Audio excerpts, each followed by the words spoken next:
Hello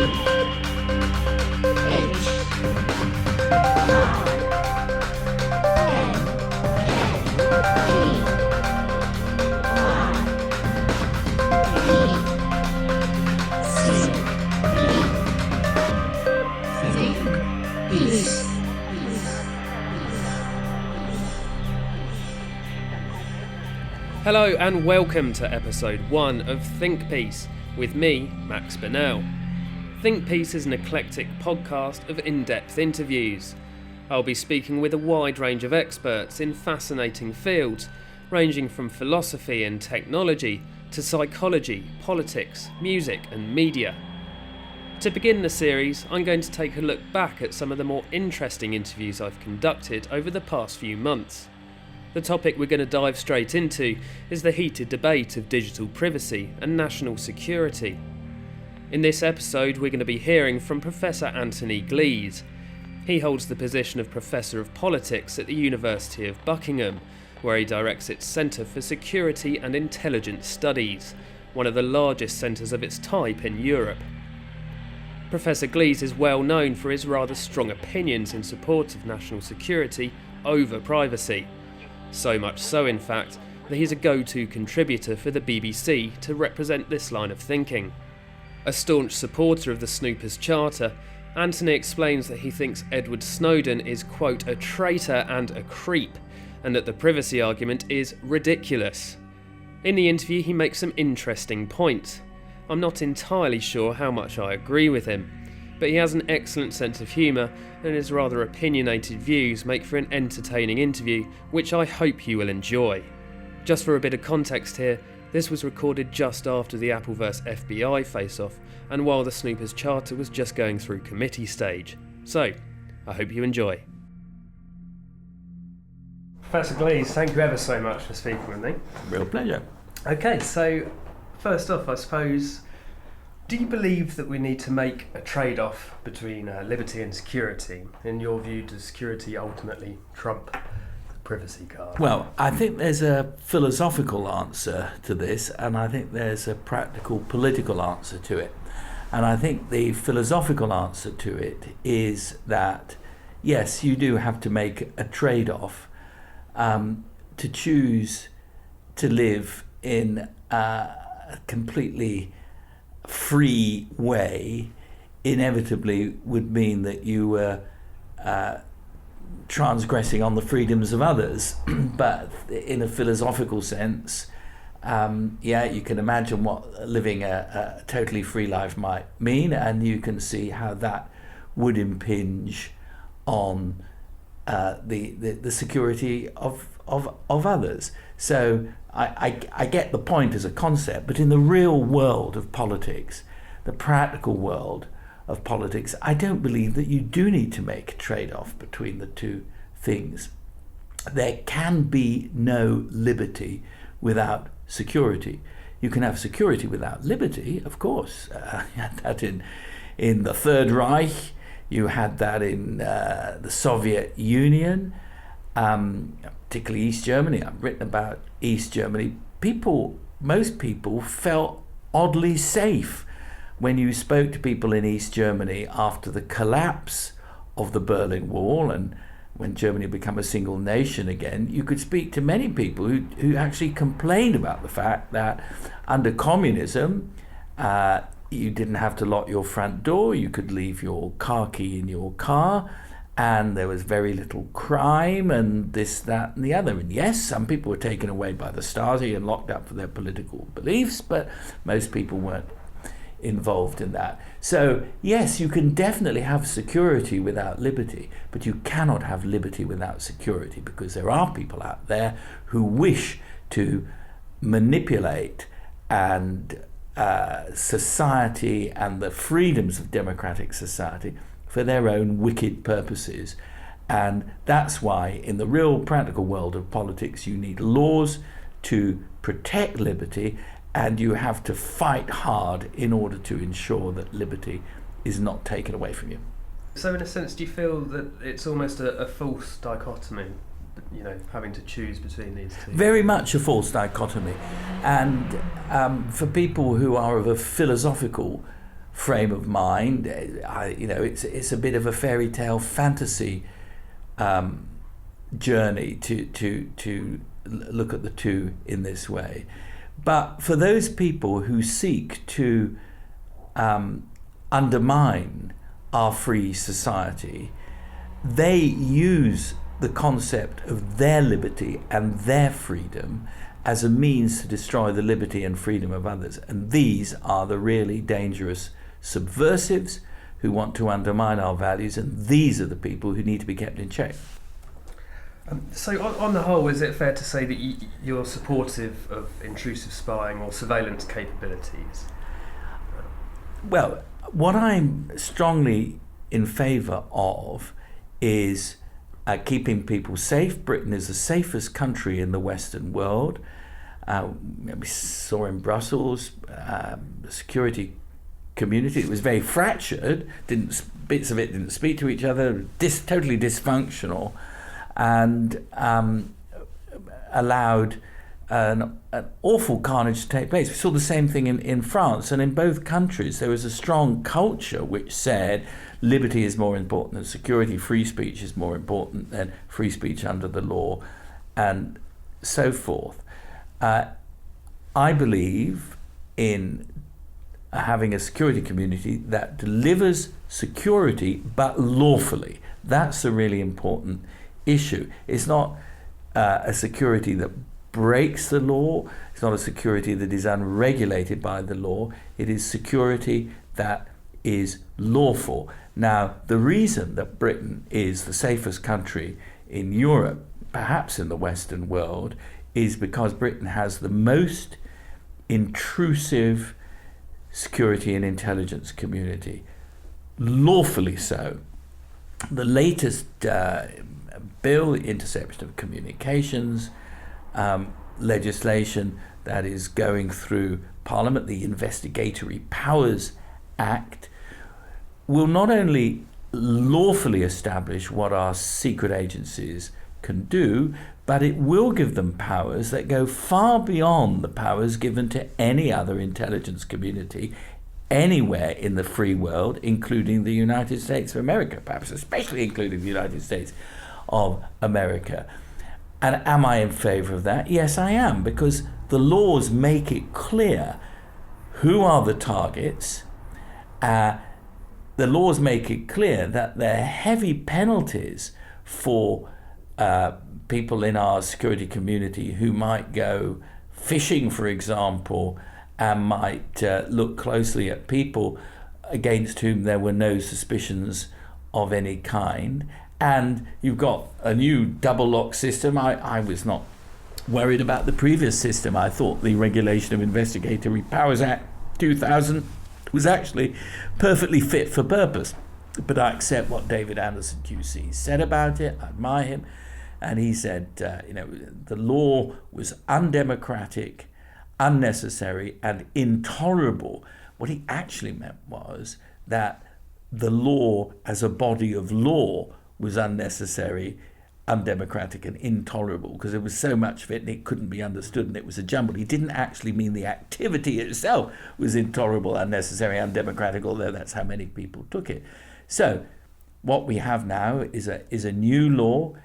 Lawfully, it grants intrusive powers, but make sure those powers are used only to keep this country safe from specific targets identified. And I'm entirely content with that. And every opinion poll we have on this shows that a significant majority, a 2/3 majority of people in this country think as I do.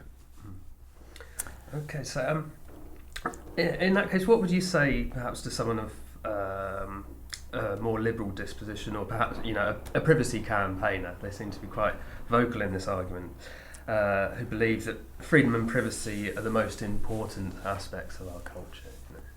Well, I would say if you beat up your wife, you beat up your children, or you torture your dog in the privacy of your own home, that doesn't make it in any way acceptable.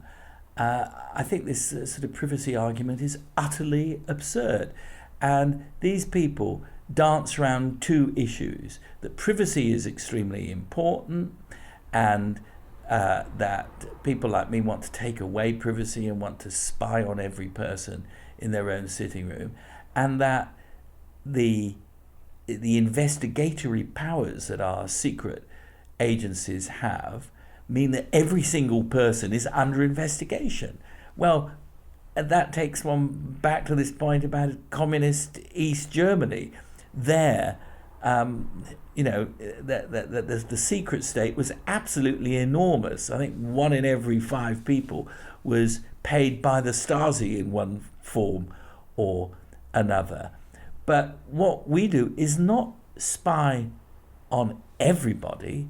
We spy on anyone who could be a threat to us. So I don't buy this privacy argument. I think it's ridiculous, and it's certainly ridiculous to think that MI5 GCHQ is spying on everybody. What's even more irritating about these privacy campaigners, I'm delighted to see that Shami Chakrabarti is stepping down. She's been at liberty far too long, and her views have become totally calcified. What really upsets me is that the people who most interfere with our privacy are actually not our secret agencies paid for by taxpayers, but by big companies. Just the other day, I bought a suit online from Marks and Spencer. Every time I go to the worldwide web page, whether it's an American newspaper or German newspaper or British, up pops an advertisement for Marks and Spencer suits. Now, that's because Marks and Spencer knows I just bought a suit. I think it's kind of funny, but it is clearly an intrusion of my privacy. And, you'd listen to Shami Chakrabarti and her chums more carefully if they turned their fire on the big American companies and the British corporations who are making money out of data. Actually, I don't think most people care. And I think many people, clearly this is the case. We read about our 67-year-old grandfather, but we read about kids sexting each other with their mobile phones and so on and so forth. People don't think the same about privacy as they used to, and then they say, well, I choose to share photographs of myself naked, and it's not the state doing it. No, but it isn't the state doing it. People do it. So what's private doesn't really mean the same as it did when I was a child, nor should it. What went on in private in Britain in the 1950s when I was a child was outrageous, and it's great. It's great that we don't have that. And in some of our communities, some of our closed Muslim communities, that privacy is used as a way in which you can beat up your wife, treat your wife as a sex slave or whatever. No. So do you think it's fair to say that you're in favour of transparency as a whole, for individuals and corporate entities and governments perhaps? I strongly believe in transparency where it serves a public good, yes. And I do think that a lot of my work has been about secret agencies, and I understand the lure of secrecy, the wilderness of mirrors, of people pretending to be things that they aren't and people being things that they pretend not to be. I do understand that. It's fascinating and wonderful. Fiction and stuff not quite so fictional been written about it. However, there's been a huge problem with the lack of transparency, and that is what groups like Liberty and Privacy International have been able to exploit, because secret agencies, particularly in the United Kingdom, have kept secret that which does not have to be kept secret for too long. It has allowed all sorts of rumours to flourish, and that's been bad. Of course, people should not know things that can do them harm. In the world of intelligence, that's operational details. If MI5 are working with the police to arrest some terrorists, of course people shouldn't know that. But how MI5 operates, that it's subject to regulation, subject to oversight, that MI5 officers who are unhappy about what they're being asked to do can discuss it and all that. Well, why does that have to be secret? There's no reason for it. So I do believe in transparency. I don't think you should trample on people's privacy, and I think if people choose not to be private, that should be valued too. But yeah. So, what are your personal sort of opinions on the Snowden revelations? Do you think they were a force for the good, or perhaps not? I think, without doubt, Edward Snowden was a traitor and should be locked up. And I think the Guardian newspaper that published his revelations behaved disgracefully. And I think the government behaved disgracefully in allowing Snowden's helpers to, quote, destroy, unquote, the hard drive of the laptop that they got hold of when Mr. David Miranda made it to Heathrow Airport. That was ridiculous too. Is my view widely shared? No, not at all. I think you can have people, both in our security and intelligence community and in Liberty and Amnesty International, etc., who actually don't necessarily think Snowden was a traitor, as I do, but think that he did do an important duty, an important service by acting as a whistleblower. I think you would find people in the security and intelligence community saying, well, look, he initiated debate, it's very good, we've got this new Investigatory Powers Act, that's very important, we wouldn't have had it without Snowden.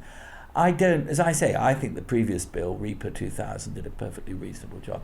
I would never describe Edward Snowden as a whistleblower, however, because a whistleblower, these are the sort of people who work for organisations, often not well paid, who see, think of that the person that blew the whistle on the hospital where patients were being ill-treated, dying patients denied water and so on.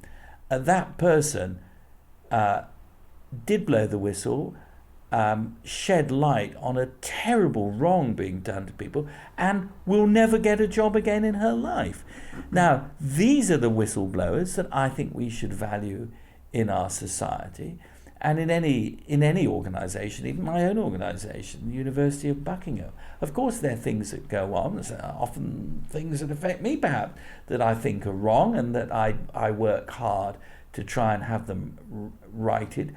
But I wouldn't, think that there'd be any public advantage in knowing about these sort of things. And I imagine in your organisation, you come up against things that you would like to have done differently. A whistleblower is somebody who really does point to serious wrongdoing. What serious wrongdoing did Edward Snowden point at? There's no evidence that he has broken any law in the United States or the United Kingdom. And perversely, the one place we could say he appears to have shown that the law's been broken was in Germany. And I accept that. But then Germany is a very complicated country when it comes to security intelligence, given the Stasi past and before that the Nazi past. Germans feel very differently about this from the way we feel about it in the United Kingdom. And it's not even clear that the law was being broken in Germany quite to the extent that Edward Snowden. No, he is a traitor. The fact that he is accepting safe haven from Putin, a terrible abuser of people's human rights, tells you all you need to know about that creep. Okay, so would you subscribe to the argument if you have nothing to hide, then you've got nothing to fear? Would you say you subscribe to that sort of way of thinking? I think if you've got nothing to hide, you've got nothing to fear in a political sense from having your emails read or telephone conversations listened to. I do think, though, that I'm a professor of politics, and we're talking about the political world and the public world, and I think transparency is very important there. I think when you get into parenting, for example, or if you're a doctor, is it always necessary to tell a fellow human being who might be a patient the full truth? Should you always tell a child the full truth about the ghastly things that go on in the world, the unspeakable cruelty we see, a puppy being trampled to death by two thugs, a man beating his wife up, these things, I think people should be a bit protected. I don't think everybody needs to know everything all the time, no. Okay. So how do you think encryption plays into all of this? Should anyone have the ability to communicate secretly beyond the scope of surveillance? And furthermore, should there be anywhere online that's entirely private? The answer, Max, is very simple indeed. There should be no form of communication that cannot be read or listened to by our security community. Lawfully listened to, lawfully read, but no communication. I think it's very interesting indeed that there's a real clash of cultures, I think, between the libertarian American view and what I would regard as the British European view on these sorts of things. That for the United States of America, the state basically stinks. They don't believe in investigation or surveillance. They would have 50 fits if they heard some things I've already been saying to you. And that you have these very big, powerful corporations. I mean, I think Apple is the world's biggest company or whatever. And they make money out of telling people that if you use our products, you can never be listened to or hacked in any way. If it were true, and I don't actually believe it is true, but if it were true, it would be quite wrong. The best way of keeping people safe is to intercept the communications of people who mean to do us harm. And if you take that away from security agencies, intelligence agencies, you increase the potential to that ordinary, decent people going about their daily business will be killed by terrorists with a different agenda. So no, there should be no form of communication that is undecryptable to our security agencies. And frankly, I don't believe there is. I think what Apple are doing all the time, they're using, it's actually shameful. It's disgusting in my view. And I'm a keen Apple user myself. But what they're doing is the FBI is fanning around trying to get into the contacts list of somebody who very clearly was an Islamic State jihadist who killed lots of people in San Bernardino, trying to get hold of his contact. Apple are using that in a disgusting way in order to sell their telephones. And I'm reliably told by people who are techie that it's nonsense. The FBI might foolishly have locked themselves out of that particular iPhone, but any serious mathematician should be able to get at it. But Apple is playing this out because there's commercial advantage. People like the idea that it should not be cracked. And again, I understand. I do telephone banking like everybody else. You don't want people to defraud you, but keeping you safe. I mean, just yesterday I had for the nth time a voice with a fairly strong Russian accent saying they were ringing from Microsoft and they'd heard I'd had trouble with my computer and please could I tell them it. So we've got to be savvy. We've got to be grown up. But nothing should be incapable of being decrypted. So is it fair to say that in your view we should have these technology companies should give backdoor keys essentially to all of these security systems to governments? Yes, I think it is entirely fair. You give people license. I understand it's complicated because these American companies. For the Americans, the internet is a wild west, and you can do anything on it. Britain, Europeans, we don't regard. We don't want a wild west. We want lawfully regulated space. It's just like roads and cars. When cars first came in, you didn't have to do a driving test. There was no speed limit, no traffic light. You didn't even have to drive on a particular side of the road. But the moment people saw that you got killed if you did that, you needed to regulate traffic, everybody's perfectly happy. You cuss at at speed limits and stuff like that. But you all understand that unless something is regulated, unlawfulness and unlawful behaviour will triumph and people will get killed. Internet, exactly the same. So you wouldn't subscribe at all to the argument that perhaps we need private spaces in the digital world in which we can communicate freely as a form of real democracy, you know? No, I know. I think that's absolute nonsense if I may say so. Of course we need private space. And I think one of the very disturbing things about sort of sexting and so forth is that things that should be intimate between two people and should be a matter of choice have been made unprivate. And, you know, since the dawn of time, people have been turned on by pornography, and, you know, I'm the same as everybody, every other human being. It's ridiculous to pretend that artists and so on have not incorporated sexually interesting imagery in their work. But those are images, and what's happening now is that, ironically, all this talk about privacy, those areas of life that really should be private, intimacy is terribly important. As most of us know, you know, we're born alone, we die alone, and we're very lucky we can have some intimate time together with another human being in private. That's very important. But my concerns, world of politics and security, and how you deliver it. In regards to the investigatory powers bill that's currently going through, one of the common criticisms of it has been that they would like internet companies to keep records for a year of people's internet history. So would you say that you're in favour of Absolutely. This? If you imagined, supposing you were an historian wanting to write a history of the debate that we're looking at the moment, and you'd find that there were no records going back more than a year. How could you write that history? If you want to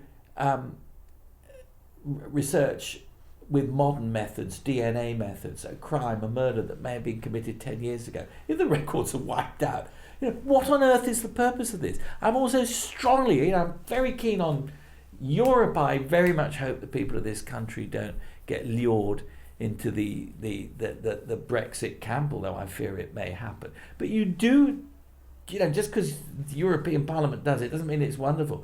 The European directive that allow people to destroy their records, I'm totally unacceptable.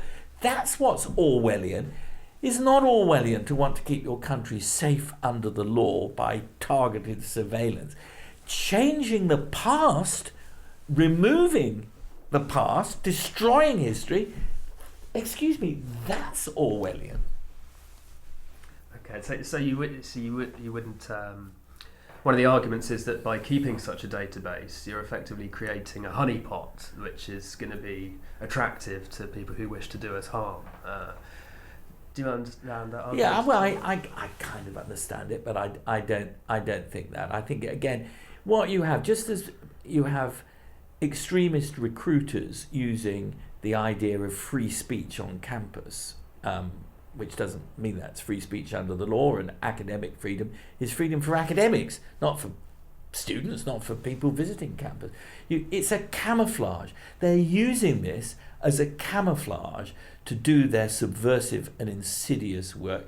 Equally, the people who complain about data being kept, who are being ignored in any case, I just have to say, the people who complain are the people with something to hide, with a vested interest. No, and you know, it can help clear people too. And telephone communications data, mobile data, for example, is just as likely to ensure that the innocent aren't convicted as to ensure that the guilty are convicted. The innocent have a huge interest in having data kept. You know, have we broken the law? Every human being has broken the law. Do I care if you know that 6 years ago I was caught for doing speeding down the hill towards Swindon on the M4. No, I don't care. Am I proud of it? Absolutely not. Am I ashamed of it? Yes, certainly. But, where is there? So you don't feel that just the very act of surveillance sort of alters people's behaviour in perhaps a way that we wouldn't want in our sort of democratic now society? that's a very, very good question. That's a very good question.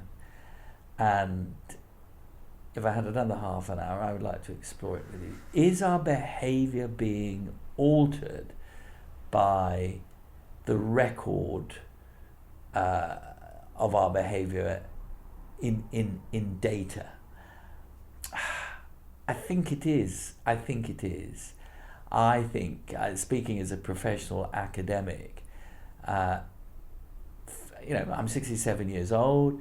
Emails, that's a new form of communication in many ways for me. I'm used to communicating with colleagues, either speaking to them in person or on the phone, or writing them a memorandum, which there may be one copy for me and one copy for them. Emails came along, very easy to write things about emails. And I suppose, like many people, I've been caught by writing in an email that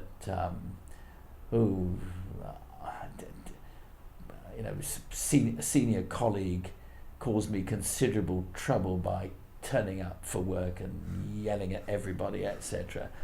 That I understand that could then be used to embarrass me. I of course I understand that, but again I think it is complicated, and if you were to give students access to all the judgments you make about them, that would be in the interest of transparency, but I don't think it would be in the interest of students.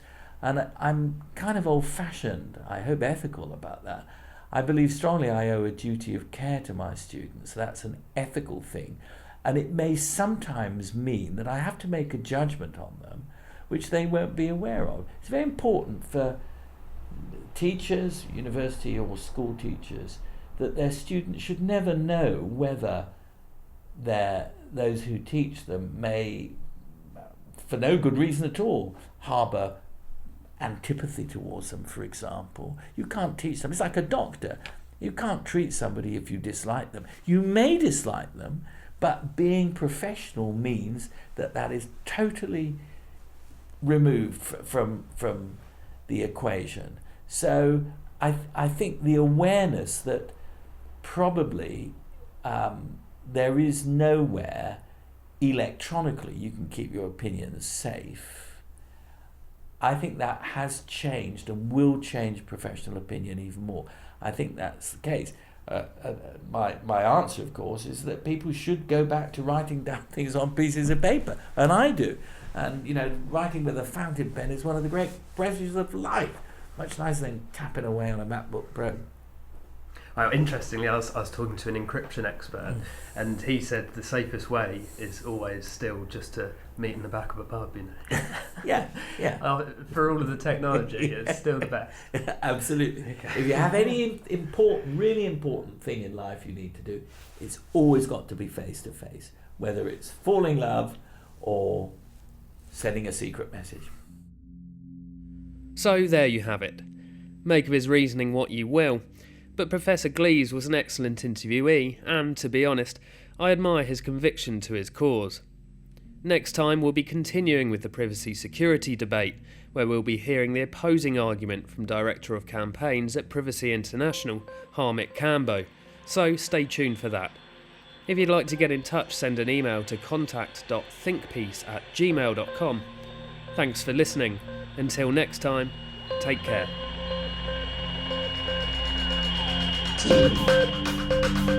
H